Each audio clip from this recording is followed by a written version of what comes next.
Thanks for checking out this movie review video. This is for the 2015 film We Are Still Here, and this one is for subscriber Cambril Green, so hopefully you enjoy this review. This one was written and directed by Ted Geoghegan. I think maybe that's how the name is said. It's spelled Geoghegan. I tried my best, my apologies. He's done other stuff such as Demonium, Nikos the Impaler, Don't Wake the Dead, Mohawk, and Satanic Panic, which I've seen Satanic Panic. I was very in the middle on it. Definitely like this film more than Satanic Panic. And it is one I've been meaning to get to, especially because Larry Fessenden and Barbara Crampton are in it. And usually when they're together, they have really good chemistry. They do again in this film. And I also just like them individually. Has Barbara Crampton and Larry Fessenden... like I literally just said. And I'm going to say this, like Barbara Crampton is good in everything I've seen her in, and she is. Larry Fessenden is good in everything I've seen him in, and he's great in this film. He stands out to me, especially during the possession scene, but we'll talk more about that as we get to the event in the timeline of things. The film was supposedly inspired by the film The House by the Cemetery by Lucio Fulci. I can see a little bit of that just based off of like the house being kind of like an isolated thing and the creepy basement with something kind of behind the stonework in the basement. So like that aspect, I can see that, but not a lot. Not a lot inspired by that. Although I can see that there are a lot of nods to Giallo, and I'll talk about that at the very end of the film. It's not like with actual things in the film. It's more things that show up in the film, but I'll talk about that at the very end. This was shot during February, and the entire time for the shoot was apparently pretty cold, so sorry to the cast and crew. That was probably kind of rough, in my opinion. The opening snowy landscape does a great job of conveying isolation. That's really important for this film because it kind of ups the stakes for Anne and Paul, who are trapped, well, and then at that point they're with Jacob and May as well, who are basically trapped in this very isolated house that has, at some point, like all the townsfolk trying to raid it in order to make sure that their souls are basically trapped within this house forever, because if that doesn't happen, then there's going to be hell to pay for the entire town, supposedly, because this is a thing, as we're told at some point, that happens every 30 years, which is the best, like, once that stuff is revealed, like from there on is like the best part of the movie, because prior to that, it's actually pretty slow. And I was very much like, are we going to really get to anything at this point? Because the pacing's not great up until that point. But then once that hits, things get a lot better. It really picks up. It gets crazy. And it's a great payoff. So I'm glad I saw the film. The emptiness of the house and then showing the picture of the young man says loss for sure. The young man being Bobby. When I took the note, I didn't know that was Bobby until a little bit later. They talked about him, but you can immediately feel and see in the acting, in the way it's shot, in the music, all that stuff, that there's loss here. And especially, like I said, you know, they're making a point of showing an empty house in many rooms. That says emptiness within inside the characters, and that being Paul and Anne.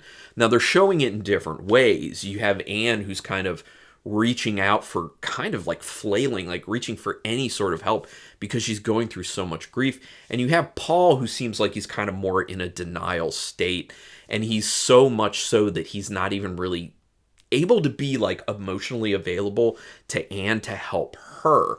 So it's this thing where like, they're experiencing this grief from the exact same events of Bobby being killed by that flatbed truck, but they're experiencing it totally separate. Even though they're living together, they're still isolated because they're dealing with the grief in their own way, and they're not dealing with it together. Which, you know, there's a thing about grief where like everyone's going to kind of grieve in their own individual way, but you also, when you're in a relationship, kind of have to find a way to grieve with the person that you're with. And it appears that Paul's not really willing to do that. Anne is like needing that. She's like reaching out for that. And yeah, that's why you end up getting Jacob and May involved. Showing Anne alone at the house and Paul out drinking shows the clear rift between them. Once again, like I was talking about, like they're grieving, but in very separate ways, and they're not even really spending that much time with each other. And also, whenever Anne is trying to talk to him about Bobby, he seems to kind of want to move on, to really want to shut it down. And that's why I say I don't feel like he's really dealing with it. And I think him drinking at the bar is kind of showing that too. It's like he's drinking to forget. He's drinking to keep those memories from actually surfacing. The early gusts of wind in the house signal apparitions to the viewer. I mean, that's what I get from it. When I get those types of noises and that type of thing going on in a house, I immediately go to, okay, there's going to be a ghost aspect to this film, and there was for sure. The ball bouncing down the basement stairs, that baseball, seems very much like a nod to the film The Changeling. And it also conveys kind of a spirit trying to reach out. In that case, trying to reach out to Anne, which actually, it seems like up until the point of like Jacob's possession, for the most part, everything was being experienced by Anne. So there is kind of this question within the film of like, are we mainly just seeing from her perspective and she's seeing things, or she's just so in grief that she's kind of like taking small things that can be explained otherwise and kind of blowing them out of proportion and being like, oh no, Bobby's here. Because you could see that happening. But then, you know, obviously it gives you a very clear answer that that's not what's at play. The story of the Dagmars selling bodies from their funeral parlor is pretty disturbing. That's a story that Dave drops on Anne and Paul, which is it's a good moment in the film, in my opinion. And it makes you wonder how many spirits remain in a place like that. Because you can see, okay, first of all, funeral parlor. So you would initially wonder how many spirits are left here within the story. And then there's the aspect of something kind of being done that's very not good. I mean, really criminal. So are there spirits in torment? And at that point, how many of them are there? Because how many wronged spirits have been within that house? So it kind of throws up these questions. And for the viewer, you're kind of like, where is this headed, and how much danger are these individuals in? Here's a quote. "It's been 30 years since we've had fresh souls in the Dagmar house." That is a very telling quote that Dave says to Anne and Paul when, I think it's when they're about to leave after they've already spent their time there. And he's just like, oh, it's so nice to have you. It's been 30 years since we've had fresh souls in this house. That says everything to the audience that there's something off, especially about Dave. Because who says that? You know, they'd be like, oh, it's just great to see some people have moved in, not fresh souls. And that goes to, obviously, later when he reveals that their souls basically need to be consumed by that house in order to keep the whole town from experiencing hell on earth, in essence. The burnt spirit in the basement looked pretty good, but it was also really dark at the same time. Now, they do show it a lot better later and looks pretty good. The kind of like heat, the waves of heat in the air that kind of distort things that go along with them looks a little bit wonky from a CGI standpoint, but, you know, it's a low-budget film. You know, that type of stuff happens. And it's not like it's on the screen super long, so it didn't really bother me too much. It's just, you know, it's something I notice. When May and Jacob show up, May makes the point that most viewers were thinking, that with the house's history, it's more likely that any spirits there are not Bobby and are potentially dangerous. Regardless, Jacob, the idiot, just decides like, well, when May's around, we're just going to disregard all of her warnings and do a seance. But I'll get to the seance in a little bit, because obviously that's where things like really, really, really kick up in the film. Solid jump scare with the burnt spirit in the basement killing the son that shows up with his girlfriend, then killing the girlfriend, which in my opinion really did look good for being low budget. I thought it was, I mean, everything that happens in this looks good for being low budget. Like the CGI is good enough, the creature design is good, well, quite good, and the practical effects when you get to the very end are, I was speechless. I really was speechless, because first of all, I didn't see all that gore coming, and second of all, the quality of what it looked like, because I was thinking low budget. They did a good job with that one. When May feels what happened at the house while they're out, you know you can rely on her as a liaison between the living and the dead. That's for the viewers. That's just to let the viewers know. Look at what May is saying and feeling, because that's your tell of what's actually at play here. So it's important to kind of have a character like that in a film like that, or in a film like this, for the viewers to kind of look at and be like, all right, where am I supposed to be? Where's my head supposed to be? It's with this character. It helps you then know that when Jacob decides to do the seance, it's just not a good idea. Things get very interesting once Dave shows up at the bar and explains how the evil in the house needs to claim a family or the entire town gets destroyed. Very interesting plot twist. That's when I really perked up, because like I said, prior to that, the pacing, not so good. I was getting pretty bored with it, but then I was like, this story he's telling right now is very intriguing. I don't understand, though, why he shot and killed the waitress. That didn't really make a whole lot of sense to me, because the only thing that like could have been the reasoning for it is if she found something out. And he hadn't even talked to the bar owner at that point. So, I don't know. It just didn't seem like it needed to happen.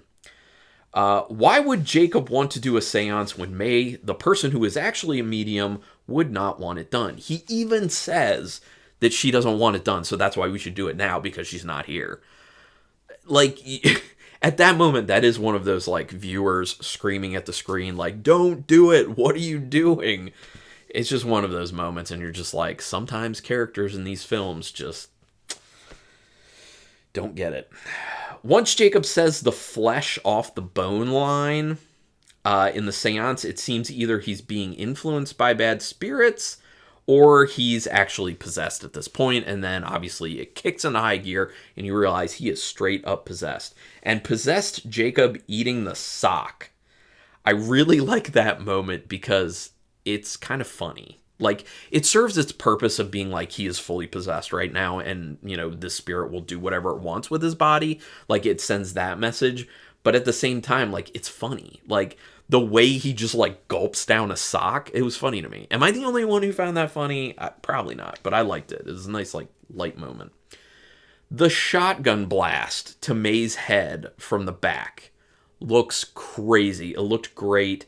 Then the body being blown open scene after that one, once all the craziness starts, like, those were the two things, plus what happens to Dave at the end when his face is literally ripped open from the back. Like, the spirit, the one Dagmar, just like grabs his face from the front and just rips it open, and it's just like blood, guts, just, oh my gosh, it was amazing. And the shotgun blast to the head from behind, amazing. All that blood, and then the one person whose entire, like, chest and, like, his stomach and rib cage and everything just, like, flies open, and there's just blood everywhere. There's just blood everywhere. And the practical effects get so amazing at the end of this film, and it just goes nuts. And for me, that totally made up for that really slow pacing with nothing going on for quite a while. So I really like that. All the shots of the excessive blood spray is amazing. Yes. One knife would have taken down the owner of the bar. But I guess a fistful of knives, which Anne had, makes sure that she's done. I just thought that was kind of interesting. Like, at first I'm like, oh man, this is overkill. But then I'm like, I mean, it's like cool overkill. And it's just like, I mean, I guess if you're just like, if you happen to have all those knives and you just want to make sure the job's done, yeah, a handful of knives just jammed into the side of someone's neck, that should do it, I guess. You do feel like Anne may go along with what Dave's offering, basically to be with Bobby again. You do kind of feel that, and I feel like it also kind of points to what happens at the end, where everything's resolved and she goes to the basement. I was thinking kind of like to be closer to Bobby, because that's kind of where, like, the perception of a lot of these spirits was coming from. And she legitimately looks like she's considering the offer that Dave's making. He's literally like, look, this house needs to, consume spirits every 30 years, and this is your way to be with Bobby again. This is your way. And you can see her, like, literally thinking that this is a good idea. So I legitimately think that once everything is done, she's kind of disappointed that she's still alive, that she's not reunited with her son, which is crazy. The head crush scene, Dave's head crush scene, amazing. Cool little extra to show all the old articles during the credits when they're rolling. I really like that touch. It's very cool. It kind of makes it even more creepy even at the end of the film. And then they have like that post-credit scene of just showing like an empty house. That was pretty cool too. The sound design in this is really good, I do need to say. Many times they kind of like drop the score out or down really low, and you can really hear the sound design quite well. It's very well done. The music is very well composed and effective, but it also does get used a little bit too much at times. It does have some of those moments where it's like the score is screaming at you and trying to lead you way too hard into what it wants you to feel. You don't need it to be like that hardcore, but it's not crazy within the film. It's just something that happens here and there, and it's just like, it's a pet peeve that I have sometimes. The camera work at times is inconsistent. This was one of my issues here. There are literally scenes where it goes from steady to shaky between cuts. Like there was one scene, I think it's when May and Jacob first show up, and they're kind of like, like there are cuts in it because they're showing different people. And like one of the shots will be really steady. And then the shot when they just go to the other person is like really shaky. And then it goes back to the other person and it's pretty steady. And then it's really shaky. And like that was happening a few times within the film. So that was a big problem for me from a technical standpoint. But I'm sure a lot of people probably didn't really pick up on it. It's just, I watch the film kind of in a different way when I'm doing these reviews. There's some weak acting in this. Obviously, like I said, Fessenden and Crampton were not weak in their acting, and it wasn't everyone, but there were some people who were pretty weak in their acting. But once again, low budget film, and, where you needed the acting to be, the acting was, so that's good. What Larry Fessenden does with the character of Jacob is awesome, especially when he's possessed. He is so out of control in that moment, or in those moments, and you feel it. Like it's realistic. You're like, man, this person's legit possessed. Like when it was happening, I was thinking to myself, like, how do you get in that headspace as an actor? How do you get that crazy? And it also has to be just very exhausting. That's another thing. But Fessenden is a pro. He's been a pro for a long time, and he does an outstanding job with that stuff. Throughout the film, you can see Anne reaching out for anything or anyone to help her with her grief, but Paul is stoic and not very helpful. And that's the main reason. Like, Paul wasn't interested in having May and Jacob around, but it was Anne who really pushed for that because she wanted to explore more if she could get in touch with Bobby somehow, and if he legitimately was in the house with them, because that's what she was feeling. It is said at one point that Bobby is there, but it's by people who aren't necessarily able to be believed, like Dave. So it does raise a question, like, was Bobby's spirit actually with them or not? Some of the things that happen would potentially indicate that, like the baseball, but maybe not. It could have just been stuff that Anne was looking for. We don't know for sure. And then the last thing I want to say, remember how I said in the beginning that there are like a bunch of nods to Giallo in this film? The name of Dagmar I believe, is taken from the name of Dagmar Lysander, who is an actress who was in a bunch of Giallo films. Very good actress in Giallo. And the last name Sacchetti for Anne and Paul, Dardano Sacchetti, or I say Sacchetti, but Dardano Sacchetti, who wrote a unbelievable amount of scripts in his lifetime, a lot of awesome Giallo films, a lot of other films too, just Italian cinema in general.